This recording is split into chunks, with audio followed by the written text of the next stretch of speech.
Hello दोस्तों, मैं रजनी बुद्ध आपका स्वागत करती हूँ आपके अपने YouTube channel study point 123 by Rajni ma'am पर। तो देखिए दोस्तों, हमने कक्षा 11वीं की ये जो समांतर श्रेणी यानी अरिथमेटिक प्रोग्रेशन है, तो इसके हमने एग्जाम्पल नंबर 6 तक कंप्लीट कर लिए थे। आज हमें इसका एग्जाम्पल नंबर 7 पढ़ना है और देखना है कि हमें इसमें एग्जाम्पल नंबर 7 में क्या दिया गया है। तो यदि किसी समांतर श्रेणी के P पदों का योग Q है तथा Q पदों का योग P है तो सिद्ध कीजिए। तो हम सबसे पहले देखेंगे कि हमें दिया क्या गया है।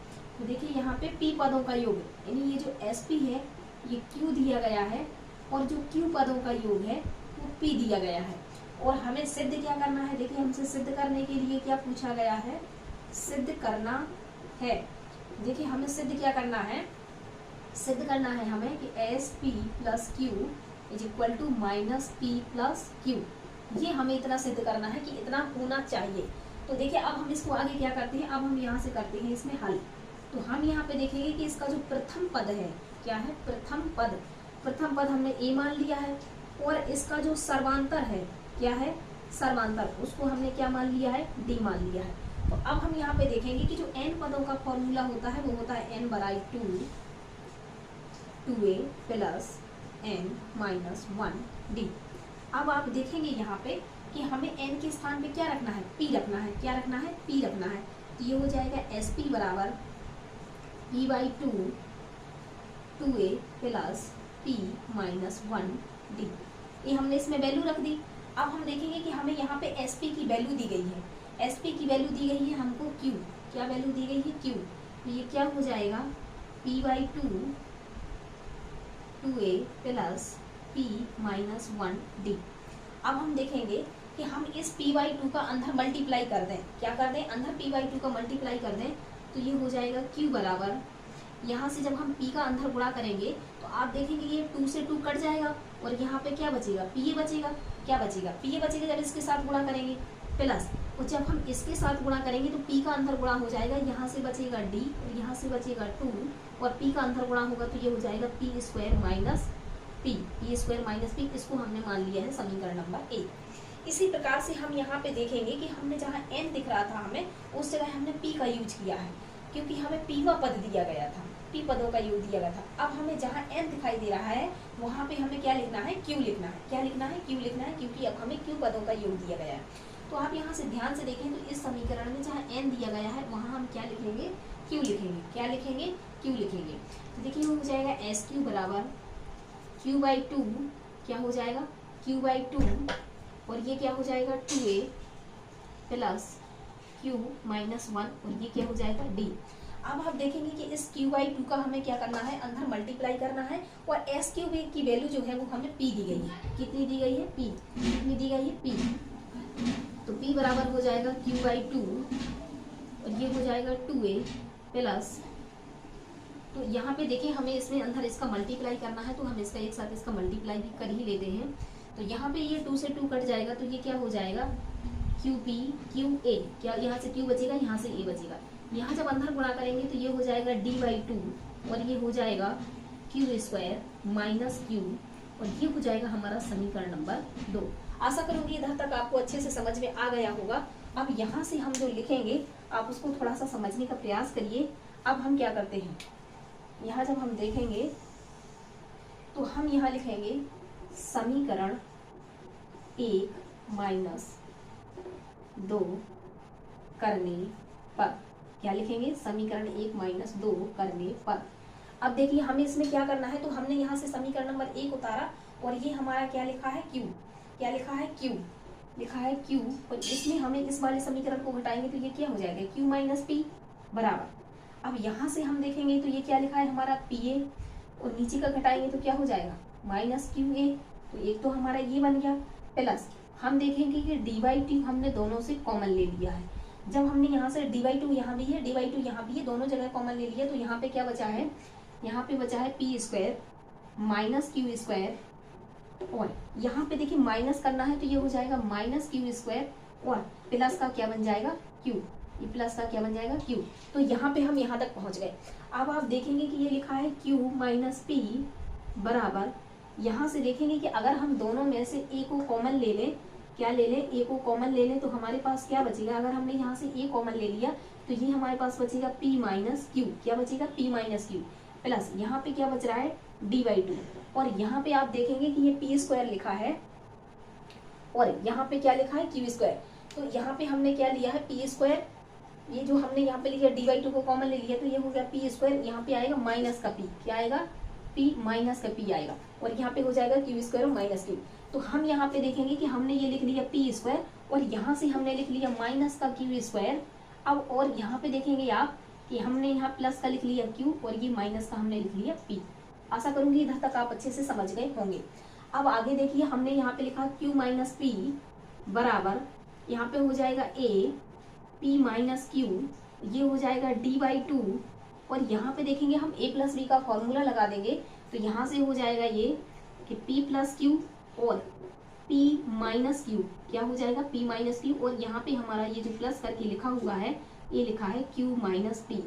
तो ये हो गया हमारा। अब हम देखेंगे इसमें कि हमें क्या करना है, p माइनस क्यू का भाग लगाना है, क्या करना है p माइनस क्यू का भाग लगाने पर। तो देखिए भाग लगाएंगे, तो यहाँ से जब हम p माइनस क्यू का भाग लगाएंगे और यहाँ पे लिखा है q माइनस p, तो यहाँ पे क्या बचेगा माइनस का 1 बराबर, यहाँ से देखिए हम p माइनस क्यू है और p माइनस क्यू का ही हमें भाग लगाना है, तो यहाँ पे सिर्फ a बचेगा, प्लस यहाँ पे क्या हो जाएगा d/2, और यहाँ देखिए यहाँ से हमें p माइनस क्यू से भाग लगाना है, तो यहाँ से p माइनस क्यू चला जाएगा, यहाँ पे क्या बचेगा p प्लस क्यू, और यहाँ ये जो माइनस का है और ये q माइनस p लिखा है, हमने p माइनस क्यू का भाग लगाया, यहाँ पे बचेगा माइनस का 1। आशा करूंगी आपको इधर तक बहुत अच्छे से समझ में आ गया होगा। अब हम देखिए कि अब हमें देखना है कि हमें और आगे क्या दिया गया है। अब हम देखते हैं, यहाँ तक हमारा अच्छे से सवाल का आंसर आ चुका है। अब हम देखेंगे कि आगे हमसे और क्या पूछ रहा है और हमें क्या दिया गया है। अब हम देखेंगे इस 2 का हम क्या कर दें, अंदर गुणा कर दें, किसका, इस 2 का। जब हम इस 2 का यहाँ पे गुणा करेंगे तो ये हो जाएगा माइनस का 2, और इसके साथ भी गुणा करेंगे तो ये हो जाएगा 2a, और यहाँ पे क्या बचेगा d बचेगा, और ये हो जाएगा p प्लस क्यू माइनस 1। आशा करूंगी कि ये आपको बहुत अच्छे से समझ में आ गया होगा। इसको हम नाम दे देंगे समीकरण नंबर 3। देखिए हमने इतना समझ लिया है कि लेकिन हमें यहाँ तक पहुँचना हमारा काम नहीं था। हमारा उद्देश्य है कि s p प्लस क्यू का मान ज्ञात करना, यानी p प्लस क्यू पदों का योग ज्ञात करना है हमें। तो अब देखिए हम कैसे इसको सॉल्व करते हैं। तो ये हमारे n पदों के योग का फॉर्मूला लिखा हुआ है, हमें p प्लस क्यू पदों का योग चाहिए, तो n की जगह पे अब हम क्या लिखेंगे, p प्लस क्यू लिखेंगे। तो देखिए हमारा समीकरण क्या बनेगा, s, हमें p प्लस क्यू पदों का योग चाहिए, तो हमें n की जगह क्या लिखना है, p प्लस क्यू लिखना है। तो यहाँ पे भी हमारा n लिखा है, तो यहाँ पे हम क्या लिखेंगे, p प्लस क्यू बाई 2 हो जाएगा, फिर प्लस लिखेंगे और ये हो जाएगा हमारा 2a, प्लस n की जगह हम क्या लिखेंगे, p minus p plus Q, और माइनस का हो जाएगा हमारा 1, और ये क्या हो जाएगा d। आशा करूंगी इधर तक आपको बहुत अच्छे से समझ में आ गया होगा।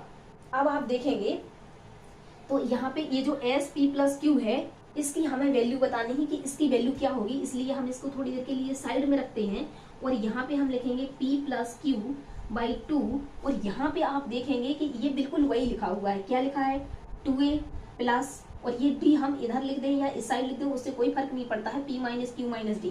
तो इसका मतलब हम क्या लिखेंगे, यहाँ समीकरण 3 से मान रखने पर, क्या लिखेंगे, समीकरण 3 से मान रखने पर, क्या करने पर, समीकरण 3 से मान रखने पर।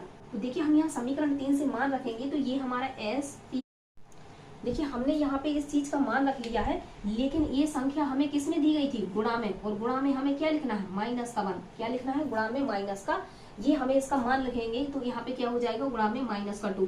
ये इतनी की वैल्यू हमें, ये इतनी की वैल्यू ये दी गई है -2, इसलिए इसकी जगह पे हमने क्या लिख लिया है, माइनस का 2।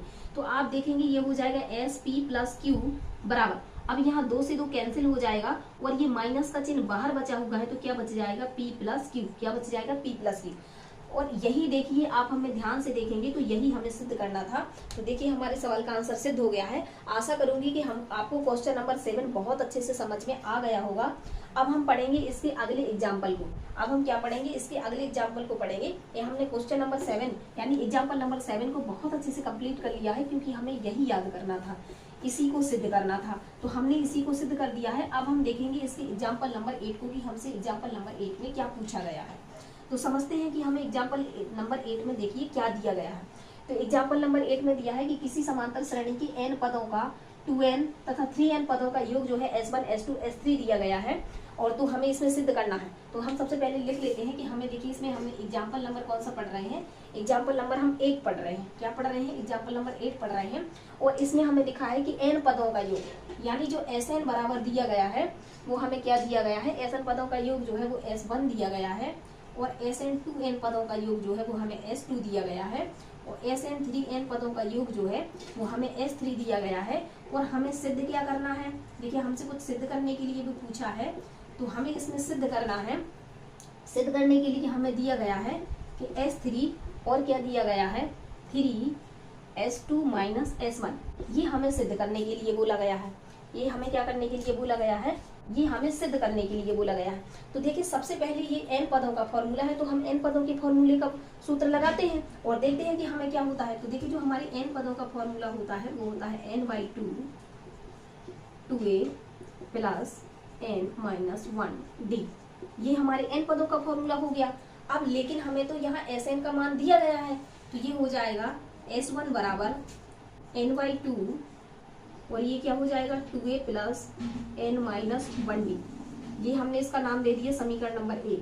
अब हम n की जगह हमें क्या लिखना है 2n, तो इस समीकरण में जहाँ n लिखा है उसकी जगह पे हम क्या लिखेंगे 2n लिखेंगे।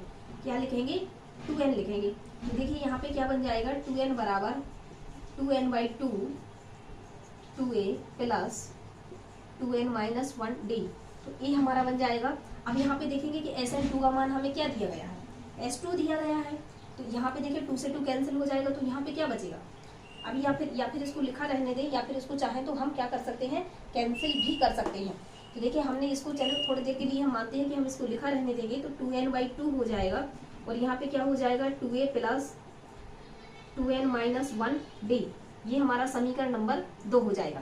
इसी प्रकार से हम इसमें जहाँ n लिखा है उसकी जगह पे हम क्या लिखेंगे 3n लिखेंगे। क्या लिखेंगे 3n लिखेंगे, तो ये हो जाएगा हमारा 3n बराबर 3n/2 2a plus 3n minus 1d, तो ये हमारा समीकरण नंबर 3 हो जाएगा। हमें यहाँ सिद्ध करने के लिए S2 माइनस S1 चाहिए। क्या चाहिए, ये हमारा 3 इसके बाहर लिखा हुआ है। हमें सिद्ध करना है कि S3 बराबर, यहाँ हो जाएगा हमारा S3 बराबर, ये हमें सिद्ध करना है कि S2 माइनस S1। तो सबसे पहले हम S2 माइनस S1 निकाल लें कि हमारा S2 माइनस S1 आता क्या है। तो इसको समझने के लिए देखिए हम क्या करेंगे, हमें यहाँ पे करना है कि जो हमारा S2 है, S2 की जगह हमें क्या करना है, हम यहाँ पे देख सकते हैं, हम यहाँ पे लिखेंगे, हम यहाँ लिखेंगे कि समीकरण 2 माइनस 1 करने पर, यानी हमें समीकरण 2 में से 1 को घटाना पड़ेगा, जभी तो हमारा S2 माइनस S1 आएगा। तो आप यहाँ ध्यान से देखें तो ये हो जाएगा S2 माइनस S1 बराबर, तो S2 की वैल्यू हमें क्या दी गई है, तो S2 की वैल्यू हमें दी गई है तो 2n/2 और यहाँ पे क्या लिखा है 2a प्लस 2n माइनस 1 और ये लिखा है d। ये तो हो गया हमारा समीकरण नंबर 2, इसमें माइनस लगाना है और फिर हमें इसमें से किसको माइनस करना है n/2 को, किसको माइनस करना है n/2 और यहाँ अंदर हो जाएगा 2a plus n minus 1d। देखिए हमें इसमें से इसको घटाना है। चलिए अब हम क्या करते हैं, इसको सॉल्व करने का प्रयास करेंगे। तो हमें यहाँ पे देखिए हमारा क्या आ गया है, यहाँ पे हो जाएगा S2 माइनस S1 बराबर। अब आप यहाँ पे देखेंगे कि n/2 और n/2 हमें दोनों जगह n/2 और n/2 दिख रहा है, तो हमने क्या किया n/2 को कॉमन ले लिया। तो जब हम यहाँ से n/2 को कॉमन ले लेंगे तो यहाँ पे क्या बचेगा, यहाँ पे n/2 है और यहाँ पे n/2 है। अगर हमने यहाँ से n कॉमन ले लिया तो यहाँ पे क्या बच जाएगा 2 बच जाएगा। यहाँ पे क्या बच जाएगा, ए वाला 2 बच जाएगा क्योंकि हमने सिर्फ इतने को कॉमन लिया है, तो यहाँ से 2 बच गया। इस 2 का हम क्या कर दे रहे हैं अंदर मल्टीप्लाई। तो देखिए जब इस 2 का अंदर मल्टीप्लाई करेंगे तो यहाँ पे क्या हो जाएगा 4a प्लस इस 2 का भी अंदर गुणा करेंगे तो ये हो जाएगा 4n और माइनस का 2 और यहाँ से देखिए हमारा d बच रहा है, इसके पास भी d है, हम देख रहे हैं कि हम थोड़ी देर के लिए d भी कॉमन ले लेते हैं। तो यहाँ पे क्या बचा हमारा माइनस का 2। अब यहाँ से आप देखेंगे कि ये तो n/2 था, हमने पूरा ही कॉमन ले लिया है, तो अब यहाँ पे क्या बचेगा 2a प्लस n माइनस 1 और ये हो जाएगा d। तो d को भी हमने कॉमन ले लिया है, तो इतना हमारे पास बचा हुआ है। अभी देखिए यहाँ पे क्या बचता है S2 माइनस S1 बराबर n/2 और ये बचा है d। अब आप ध्यान से देखेंगे तो यहाँ 4a में से 2a चला जाएगा तो क्या बचेगा 2a। और यहाँ देखेंगे आप कि ये हमारा n लिखा है, ये हमारा क्या लिखा है n लिखा है, और हमें इसमें से इस पद को माइनस करना था, तो इन पदों सारी की संख्या क्या होगी, चेंज हो जाएगी। क्या हो जाएगी, ये माइनस का n हो जाएगा, ये क्या हो जाएगा, ये वाला माइनस का n हो जाएगा और प्लस का 1 हो जाएगा। तो आप यहाँ पे देखेंगे कि ये 4n में से 2n जाएगा तो 2n बचेगा, यहाँ 4n में से एक n चला जाएगा तो क्या बचेगा 3n बचेगा, क्या बचेगा 3n बचेगा, और यहाँ -2 में से प्लस का 1 चला जाएगा तो यहाँ पे क्या आ जाएगा -1 बन जाएगा। अब आप ध्यान से जब देखेंगे तो ये जो हमें समीकरण 3 से देखिए, अब हमें यहाँ समीकरण 3 से क्या दिया गया है उसको थोड़ा सा समझने का हम क्या करेंगे, प्रयास करेंगे। अब इसको थोड़ा और समझते हैं, आगे देखिए क्या दिया गया है। ये हो जाएगा हमारा S2 - S1 बराबर n/2, और ये हमारा क्या हो जाएगा 2a, और यहाँ पे हम लिख लेते हैं प्लस, ये क्या हो जाएगा, यहाँ पे हमने इसको हमें क्या करना है, इसके जैसे फॉर्मेट में चेंज करना है। तो देखिए हम इसके जैसे फॉर्मेट में इसको कैसे चेंज करते हैं वो हम थोड़ा सा समझने का प्रयास करेंगे। हमने यहाँ पे क्या किया है, माइनस चिन्ह को कॉमन ले लिया है। क्या कर लिया है, माइनस चिन्ह को कॉमन ले लिया है, तो हमारा ये क्या बचा है, ये 4n था, तो यहाँ प्लस का 3n बचेगा। किसका बचेगा, प्लस का 3n बचेगा, तो हमने 2n लिखा है, और ये हो जाएगा हमारा 3n - 1, और ये जो d हमने यहाँ लिखा था उसको हमने यहाँ लिख दिया। आशा करूंगी इतना आपको अच्छे से समझ में आ गया होगा। अब हम देखिए कि हमें क्या करना है, हमारा तो आया है, तो यहाँ जो हमें सिद्ध करना है, तो S3 के यहाँ पे 2 चाहिए। अगर S3 के यहाँ पे 2 चाहिए तो हम यहाँ पे 3 का मल्टीप्लाई बिल्कुल कर सकते हैं। तो देखिए हम यहाँ पे अगर 3 का मल्टीप्लाई कर दें तो ये क्या हो जाएगा, S2 - S1 बराबर, अगर हमने इस साइड 3 का मल्टीप्लाई किया है तो यहाँ पे भी करना पड़ेगा, तो ये क्या हो जाएगा 3n/2, और यहाँ से ये क्या बच जाएगा, ये हो जाएगा 2a प्लस 3n - 1, और ये हो जाएगा d। आशा करूंगी इतना आपको बहुत अच्छे से समझ में आ गया होगा। अब आप जब इसको ध्यान पूर्वक देखेंगे तो आप देखेंगे कि समीकरण नंबर 2, ये हमारा समीकरण 1 था, ये समीकरण 2 था, तो ये हो गया हमारा समीकरण नंबर 3। ये क्या हो गया हमारा समीकरण नंबर 3। तो समीकरण नंबर 3 में ये जो हमें लेफ्ट हैंड साइड में दिया गया है, आप ध्यान पूर्वक देखेंगे तो यहाँ ये भी हमें राइट हैंड साइड में दिया गया है। तो अब यहाँ पे देखिए समीकरण 3 से क्या लिखेंगे हम, समीकरण 3 से मान रखने पर क्या लिखेंगे हम, समीकरण 3 से मान रखने पर।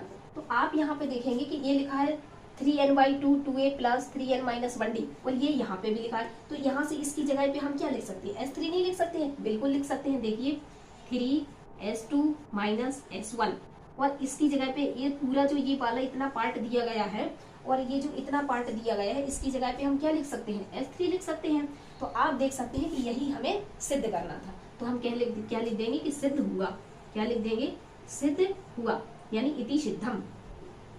तो आशा करूंगी बच्चों आपको एग्जाम्पल नंबर 8 भी बहुत अच्छे से समझ में आ गया होगा। अगर आपको एक बार में समझ में नहीं आता है, आप वीडियो को दोबारा से रिप्ले कीजिए, आपको जरूर समझ में आएगा। अब हम देखेंगे एग्जाम्पल नंबर 9। हम देखेंगे कि हमें एग्जाम्पल नंबर 9 में हमसे क्या पूछा गया है। चलिए एग्जाम्पल 9 को समझने की कोशिश करते हैं कि एग्जाम्पल 9 में हमसे बोला क्या गया है। चलिए उसको समझने की कोशिश करते हैं कि एग्जाम्पल 9 में हमसे क्या बोला गया है। तो देखिए एग्जाम्पल 9 में लिखा है कि दो समांतर श्रेणियों के n पदों का जो अनुपात है, n पदों के योग का जो अनुपात है वो क्या दिया गया है, वो दिया गया है 7n + 1 और 4n - 4 है। तो पांचवें पद का अनुपात पूछा गया है। क्या पूछा गया है, पांचवें पद का अनुपात पूछा गया है। तो पहले आप इनको समझने का प्रयास कीजिए कि ये एग्जाम्पल नंबर हम कौन सा पढ़ रहे हैं, एग्जाम्पल नंबर हम 9 पढ़ रहे हैं, और इसमें 2 श्रेणियां दी गई हैं। कितनी श्रेणी दी गई हैं, इसमें 2 श्रेणी दी गई हैं। तो हम यहाँ पे देखेंगे कि हमारी जो प्रथम श्रेणी है, क्या है, प्रथम श्रेणी जो दी गई है, प्रथम श्रेणी का जो प्रथम पद है, प्रथम श्रेणी का प्रथम पद है वो क्या हमने मान लिया a1, और इसका जो हमारा सर्वांतर है, क्या है, सर्वांतर है। आप देख रहे हैं कि जो हम सर्वांतर है उसको हम मानेंगे d1, ये हमने प्रथम श्रेणी के लिए मान लिया। और जो हमारी द्वितीय श्रेणी दी गई है, आप थोड़ा सा ध्यान देंगे तो हमने देखा यह क्या लिखा हुआ है, हमने द्वितीय श्रेणी, द्वितीय श्रेणी का जो हम प्रथम पद लेंगे वो क्या लेंगे, हम उसको मान लेते हैं थोड़ी देर के लिए a2, और जो हम सर्वांतर लेंगे, क्या लेंगे, सर्वांतर लेंगे, तो सर्वांतर को हम क्या मान लेंगे, d2। आशा करूंगी इतना आप समझ गए होंगे। अब हमें लिखना है कि इनके पांचवें पद का अनुपात। तो अगर हम यहाँ से पांचवा पद निकालते हैं तो हम ये चीज पहले पढ़ चुके हैं। तो देखिए पांचवें पद का फॉर्मूला क्या बनेगा, a1 प्लस n - 1d, तो n का मान हमने 5 लिया है, तो ये हो जाएगा 5 - 1d, ये हो जाएगा हमारा। और ये तो हो गया हमारा प्रथम श्रेणी के लिए। अनुपात निकालना है द्वितीय श्रेणी के लिए, तो द्वितीय श्रेणी के लिए जब हम लगाएंगे तो यहाँ भी हम पांचवें पद का अनुपात निकालने के लिए लगाएंगे। तो देखिए क्या हो जाएगा, A2 प्लस n यानी 5 माइनस 1D, ये हमारा A2 हो जाएगा। हम इसको थोड़ा और समझने का प्रयास करेंगे तो देखिए हम इसको सॉल्व करेंगे तो ये क्या हो जाएगा, A1 प्लस 5 में से 1 जाएगा तो क्या हो जाएगा 4D1, और नीचे देखिए क्या हो जाएगा A2 प्लस 4D2। आशा करूंगी इतना आपको अच्छे से समझ में आ रहा होगा। अब आप देखिए कि हम इसमें क्या कर दें, 2 का मल्टीप्लाई कर दें, 2 का गुणा हम ऊपर कर दें और 2 का गुणा हम नीचे कर दें। तो हम क्या लिखेंगे, 2 का गुणा करने पर क्या लिखेंगे, 2 का गुणा करने पर। तो देखिए हमने इसमें ऊपर नीचे दोनों जगह जब हम 2 का गुणा कर देंगे तो ये क्या हो जाएगा 2A1 प्लस, और 4 दूनी कितना हो जाएगा 8D1, यहाँ पे क्या बच जाएगा 2A2, और ये क्या बच जाएगा हमारा 4 दूनी 8D2। आशा करूंगी इतना आप अच्छे से समझ गए होंगे। अब देखिए हमें इसमें क्या करना है, ये जो हमने लगाया है तो ये हमारा क्या बन गया है, अब हम इसे लगा देंगे। ये जो हमारा D माइनस n माइनस 1 बनेगा उसे हम लगाने की कोशिश करेंगे। तो देखिए ये हमारा क्या बनता है, तो ये हमारा बनेगा 9वें पद का योग। क्या बनेगा, 9वें पद का योग। तो आप देखेंगे इसमें थोड़ा समझेंगे अगर, तो ये n पद जो पदों के योग का फॉर्मूला क्या होता है, n/2 2a plus n minus 1d, ये हमारा फॉर्मूला होता है। तो इस फॉर्मूले से अगर हमें यही फॉर्मूला बनाना है तो देखिए हमें 9वें पद के योग का फॉर्मूला बनाना है। कितने पद का योग का फॉर्मूला बनाना है, 9वें पद का। तो हमने n का मान क्या मान लिया है 9, तो ये हो जाएगा 9/2, और फॉर्मूला क्या हो जाएगा 2A1 प्लस, और ये 8 लिखा है तो हम इसको 9 माइनस 1D लिख सकते हैं ना। तो n 2a plus n minus 1D, तो ये हो गया हमारे 9वें पद का योग का फॉर्मूला। इसी प्रकार से हम नीचे करेंगे तो ये हो जाएगा 9/2 और नीचे क्या हो जाएगा 2A1 2A2, और ये हमारा 1 है और नीचे हमारा क्या चलेगा A2, और ये हो जाएगा हमारा 9 माइनस 1, क्योंकि हम 9वें पद के लिए लगा रहे हैं, और ये हमारा क्या हो जाएगा D2 हो जाएगा। आशा करूंगी इतना आपको अच्छे से समझ में आ गया होगा। अब आप जब इसे आगे देखेंगे तो हमने इतना सॉल्व कर लिया है, तो इसमें लिख रहा है कि 2 समांतर श्रेणियों के n पदों का योगफल का जो अनुपात है, इसमें देखिए अब क्या बचता है। अब हमें इसी वैल्यू को जो हमें सिद्ध करने के लिए हमारे सवाल में दिया गया है, इसमें पूछ रहा है कि 2 समांतर श्रेणियों के n पदों के योग का अनुपात हमें देखिए ऊपर दिया गया है। हमें कुछ नहीं करना, ये हमने 9वें पद का योग का फॉर्मूला लगा लिया है।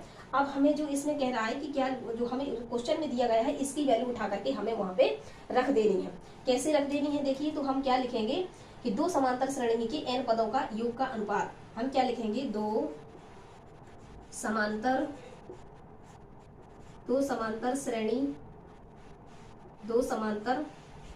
श्रेणी के 9 पदों के योगफल, 9 पदों के योगफल, इसका योगफलों का अनुपात, ये हमको एक्चुअल में दिया गया है। क्या दिया गया है, ये हमें दिया गया है, ये दिया गया है 7n plus 1 divide by 4n minus 4।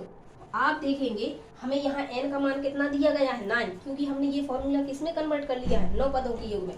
तो ये हो जाएगा 7 मल्टीप्लाई 9 प्लस 1, और ये हो जाएगा 4 मल्टीप्लाई 9 माइनस 4। अब इसे आगे जब सॉल्व करेंगे तो आप देखेंगे 9 7 63, और एक जोड़ेंगे तो कितना हो जाएगा 64, कितना हो जाएगा 64। और यहाँ देखेंगे 9 चौको 36, और 36 में से 4 चली जाएंगी तो क्या बचती हैं, आगे देखेंगे तो ये हो जाएगा 64 डिवाइड बाई 36 में से 4 चली जाएंगी तो कितनी बचेंगी 32, और 32 दूनी 64 यानी 2/1।